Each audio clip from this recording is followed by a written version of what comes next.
It is my pleasure to introduce to the microphone the representative for one of my favorite magazines, Barrel House. Please give a warm Baltimore round of applause to Dan Brady of Barrel House.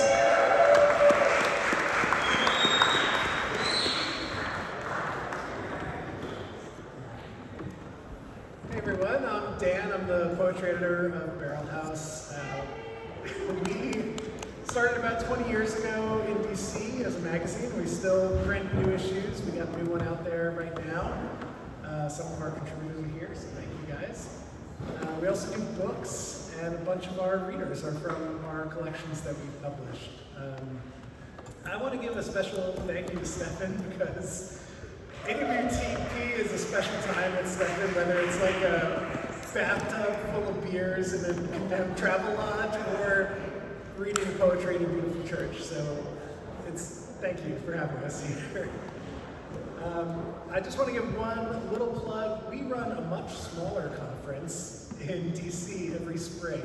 So if you want to make a lot of connections to local writers and meet local presses without all of the anxiety and overwhelm of AWP, come down to DC in April and we'll show you a good time. So our reader is Gina Myers, one of my favorites.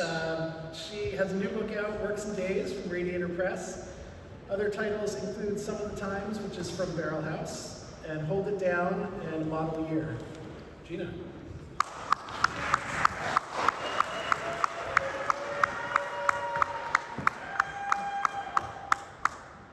Thank you, Dan.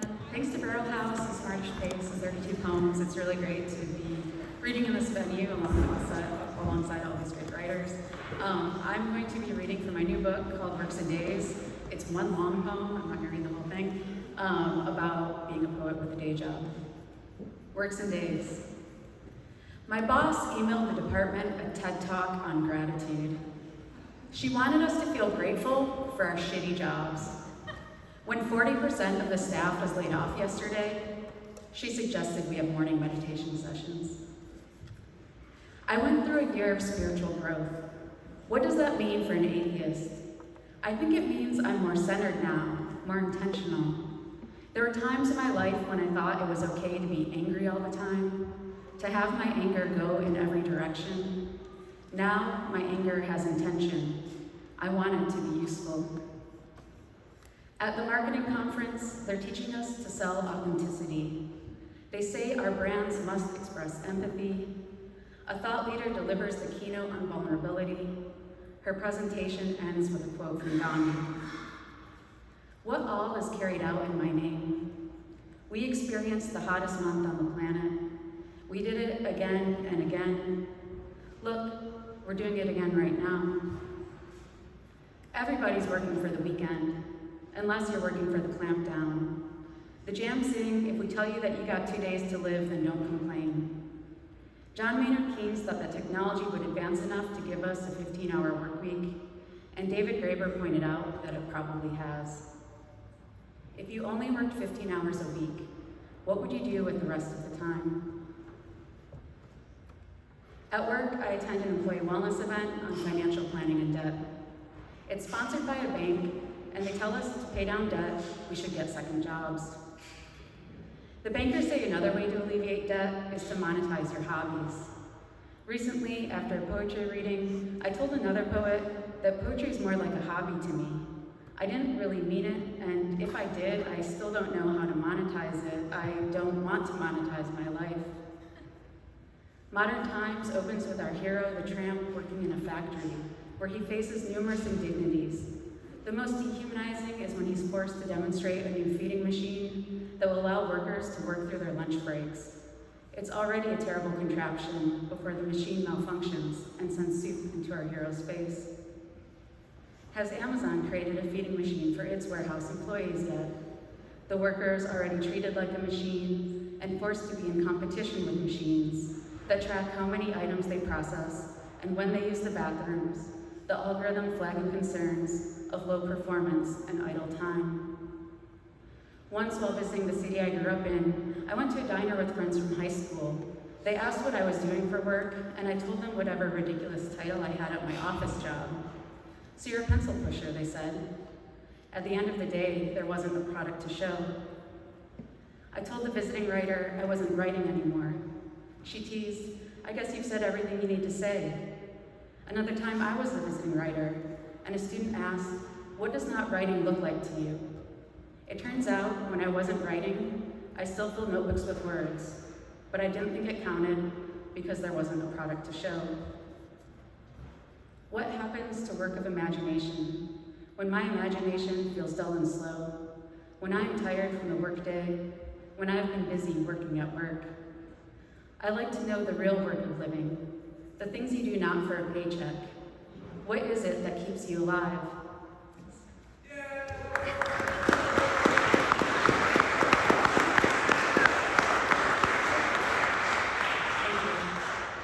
Next up is Myronn Hardy, who's representing Smartish Pace. Myronn is the author of 4 books of poetry, most recently Aurora Americana from Princeton 2023, winner of the Penn Oakland Josephine Miles Award. Hardy is an associate professor of English at Bates College. Please welcome Myronn.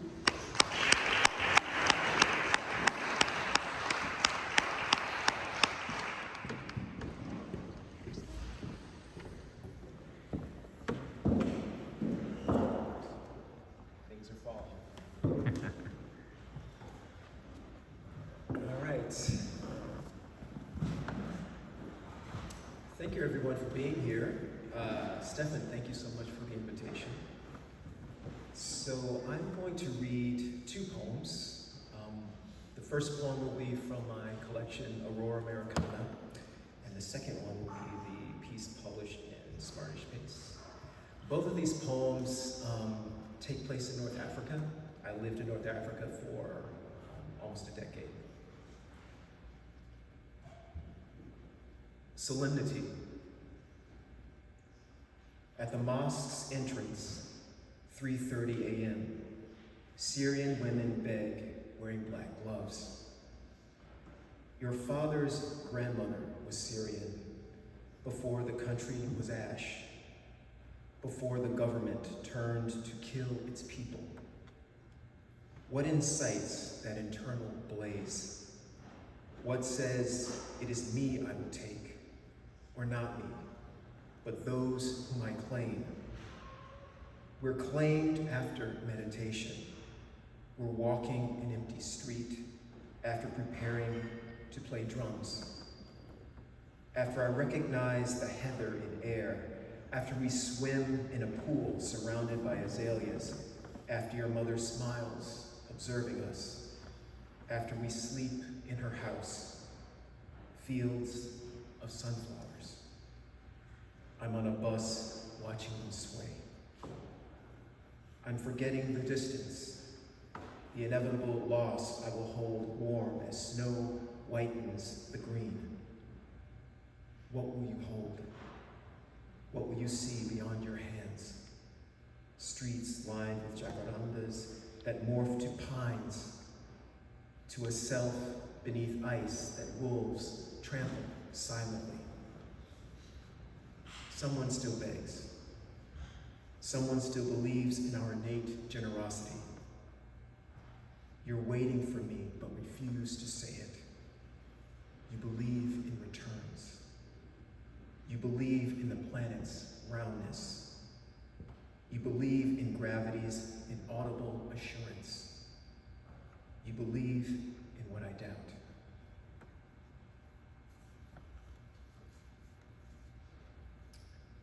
This next poem is called The Bus from Sidi Bou Said. Sidi Bou Said is a town in Tunisia. My palm cups the back of your neck before the bus is crowded. Your back catches the pop of the door as it opens. I pull you back in, understanding your face as galaxy, quasars, dark matter, tributaries, things that burn, crackle. I forget this when the boys behind us curse each other. Their lean fists bleed. The Mediterranean gleams through the windows. Do they know it bleeds every day? Its brine reaches the brave, desperate. That white sea is surrounded with white sand the dead know keenly. What if I say I'm desperate? That desperation haunts my life. Graffitied walls are desperation. I buy lilies from the lily seller to not hear your answer, to disguise the air. Thank you.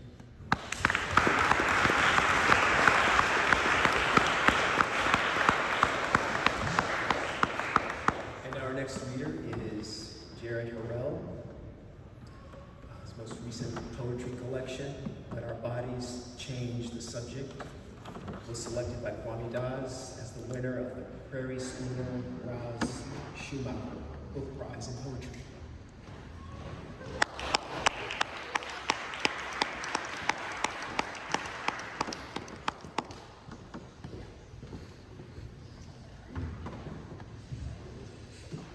Hi friends, how are we doing?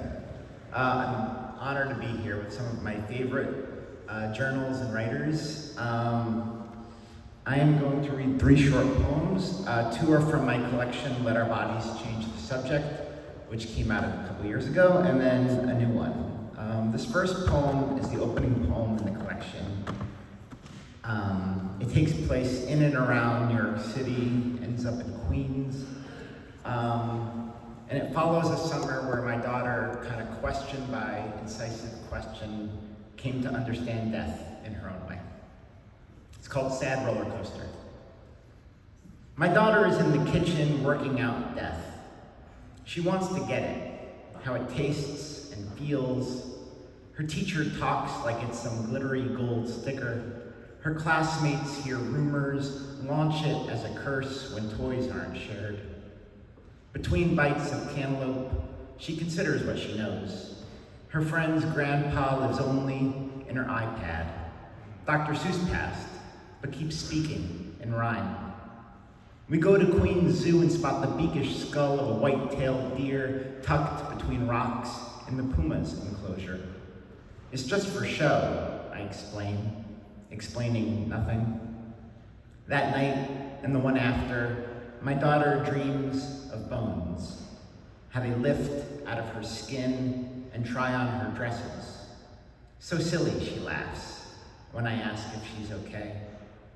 Then, toward the back end of summer, we head to Coney Island to catch a Cyclones game. We buy popcorn and fries, a pop fly arcs over checkerboard grass when past the warning track, the park wall, she sees a giant wooden spine. This brownish red maze, traced in decay. She calls it Sad Roller Coaster, then begs to be taken home.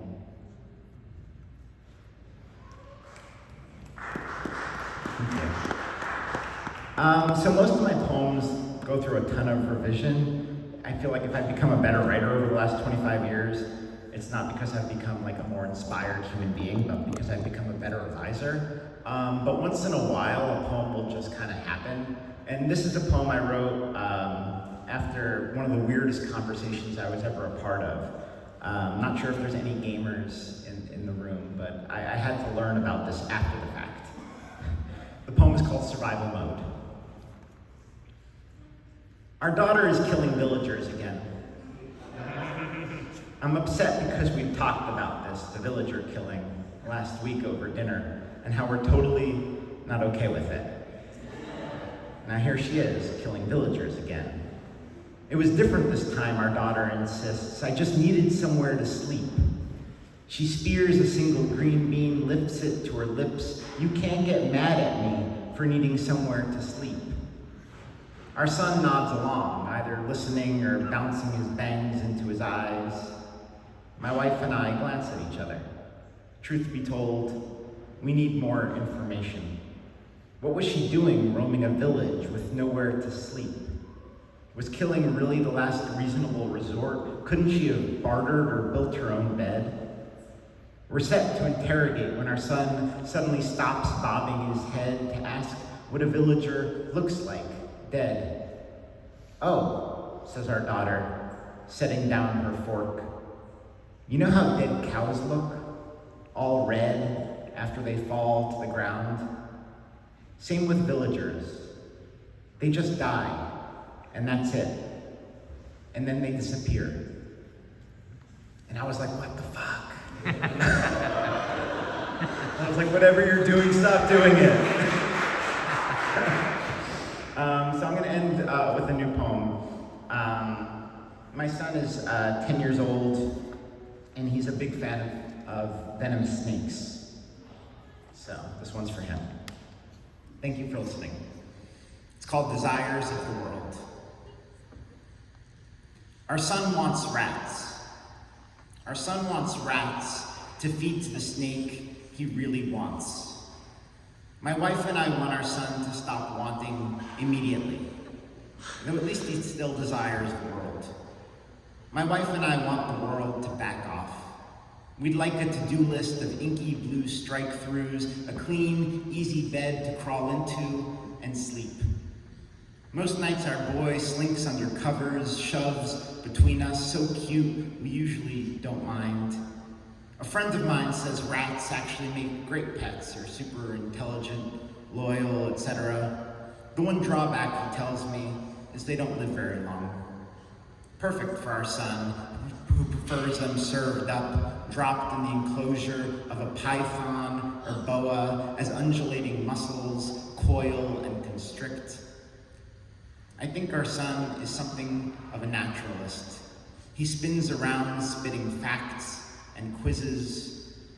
Did you know snakes have no eyelids, are perfectly solar-powered, named the 5 deadliest animals, besides humans, on Earth? Thank you.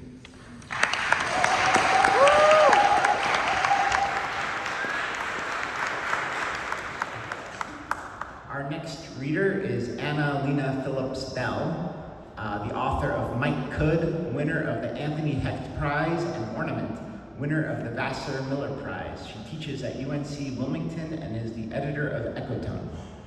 Welcome.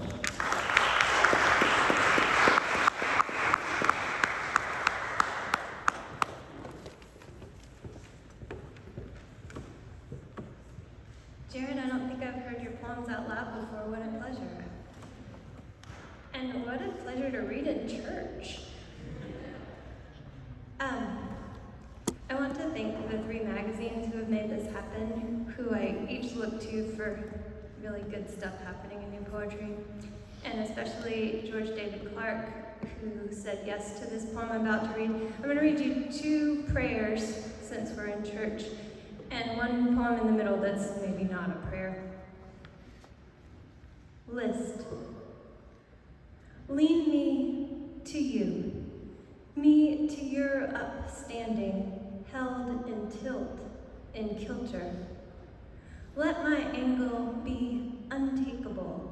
Let the space between you and me be dry, safe for leaving thoughts to turn to dust in. Even having still my haltered self, to know you heft it effortlessly to you. Here I loosen, list in to who is who I'd ever lean to.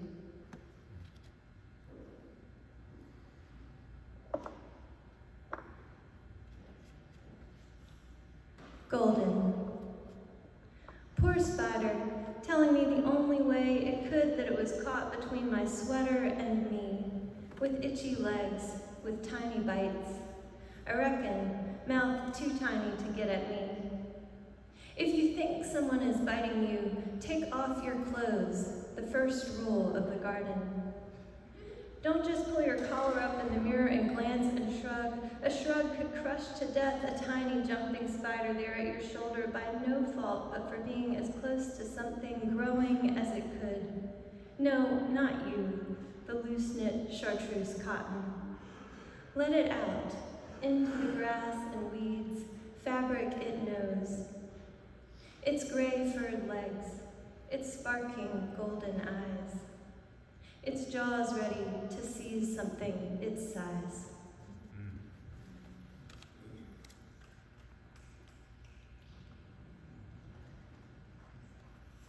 Prayer. Lord, when my mind goes, let me have disposed of most of my secrets. Let me have used up my lust in good-natured rutting. Let me have thrown my knives at the hay bale, all of them. So what comes is, if a surprise, not a terrible or even an insulting one, to whoever I am lucky enough to be around. Thank you.